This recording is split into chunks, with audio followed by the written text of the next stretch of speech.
First of all, how does it feel to be home, 2 games at home now in front of the Atlanta Hawks fans? I mean, it's great. We was able to come in yesterday, go over some film, and just see each other, get what we need. Today was a high-intense practice, just going over everything, what we could do better, what we are doing good at the moment, and just try to, get ready to go out tomorrow and compete at a high level and, use all the energy from, us having a chip on our shoulder to playing in front of our fans and try to get a win. What was, I guess, one or two of the biggest things that you've noticed from Game 1 and Game 2 where they kind of took advantage that you guys can maybe make some adjustments on here in Game 3? I mean, like I said before, you can't make too many mistakes on a great team that got a bunch of chemistry, well coached, just everything that you would want in a great team. You can't make too many mistakes, and you got to capitalize off of them. But obviously, we could be better in everything. You never want to get content or comfortable when you're doing good things or whatever.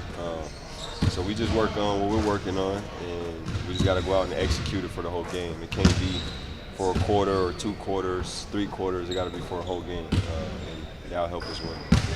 Dejounte, your time with Derek, what do you remember most about you guys coming up together? Because you both kind of, reached your stride in your careers together. Just a competitor, not a loudmouth guy. Works really hard, really quiet. Unless he get comfortable with you, he opens up. But he's a great teammate, motivator. He works hard. So it's like there's no surprising. I'm not surprised. I knew how hard he works, how much he loved the game. He's passionate. So obviously it's just great to see him. Able to play. Great at a high level. Just want him to slow down a little bit against us. But other than that, man, I'm happy for him. We're going to continue to compete, and that's somebody I talk to off the floor as well. So, at the end of the day, I'm happy for him. What's made him so dangerous in this series so far? I don't even think it's a series. I think Boston's using him the right way. High character, high IQ guy. He could shoot the ball. His .5 is probably one of the best in the game, as far as catching the ball and driving and knowing what he wants to do, knowing how to get fouled.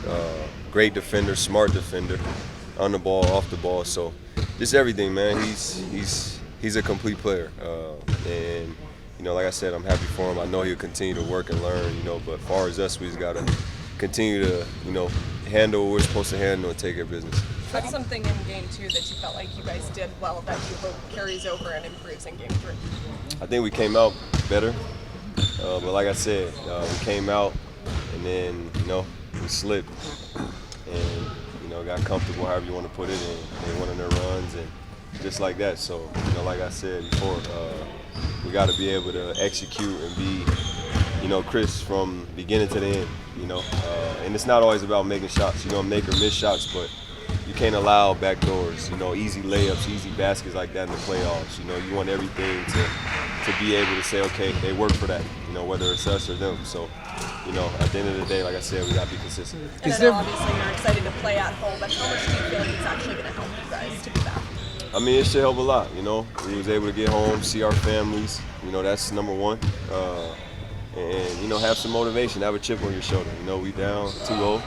It ain't the end of the world. It's not a game, it's a series. So we get to go out and play, in front of our fans, and that should be a push for us. That should be motivation, a chip on our shoulder. Is there value in just having the experience of being in playoff games, even if things don't go well at the end of the game? Yeah, I mean, because it's something you take, and it's something where you want to be every year. It's so hard to get to the playoffs each and every year. So, you take the good, you take the bad, but I think it's more positive than anything, whether you win or lose. Obviously you want to win. So at the end of the day, you go through it, you experience it. Like I say, you take the good, the bad, but, more positive than anything. Does it feel different just because everything is so magnified, obviously, in a playoff game as opposed to regular season games? I mean, for me, I try to approach every game the same. I never try to take basketball for granted. Where I come from, this is almost impossible. So each time I'm able to step on the court, I never take it for granted. Whether it's a preseason game, regular season game, or even the playoffs where you're actually playing, for a championship. What does the team and Trey need to do to sort of kind of get going? Say it again. To get Trey going. how important is that, and what does both him and the team need to do to sort of Just- get him into the flow of things? Just be himself. I don't pretty much know what you mean to get in flowing things. You know, Trey, he's the point guard. You know, that's the guy that we lean on. You know, he brings the ball up, the ball's in his hands. So, you know, he just got to be confident and be Trey Young, be who he is. You know, keep the outside noise. He comes in here and work. You know, I'm pretty sure he watches a lot of basketball, so he's a student of the game. You know, but I don't like to get in guys' spaces. You know, I text him when we got home and just told him, you know, be yourself. You know, go out and play the game you love to play and play it at a high level like you're used to doing, and just go from there. That's pretty much it, though. Clint said he really liked the dynamic between you and Trey in game two, especially in that first quarter. Like, what do you think was clicking to start the game for you guys there? Just playing basketball, making the right reads, getting guys involved, staying aggressive for ourselves, and on the defense end, talking and, you know, just being competing and, you know, playing hard, and that's pretty much it. How's Iceland? How are you handling every game? With your addition at home, being in the playoffs, most intense time of the year. Is it fun? Is it difficult? It's great. You don't like losing, like I said. You can't win them all, you don't lose them all, you know.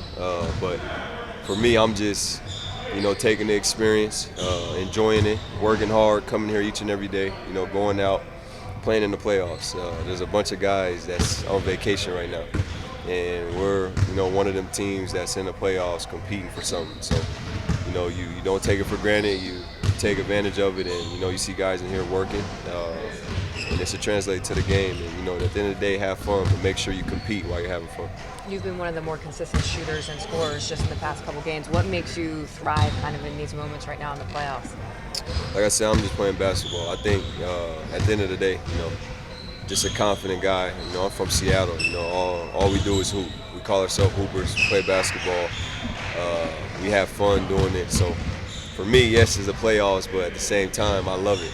I get to go out and compete against the best. So, you know, it's just, you know, another game for me to go out, compete, have fun, and try to get the best out of myself, my teammates, and, you know, also have fun guarding the best guys and compete with the best guys. Have you reached out to Isaiah Thomas? Say it again. Have you heard or reached out to Isaiah Thomas? Has he given you any insights on Marcus? I mean, he texted me last night.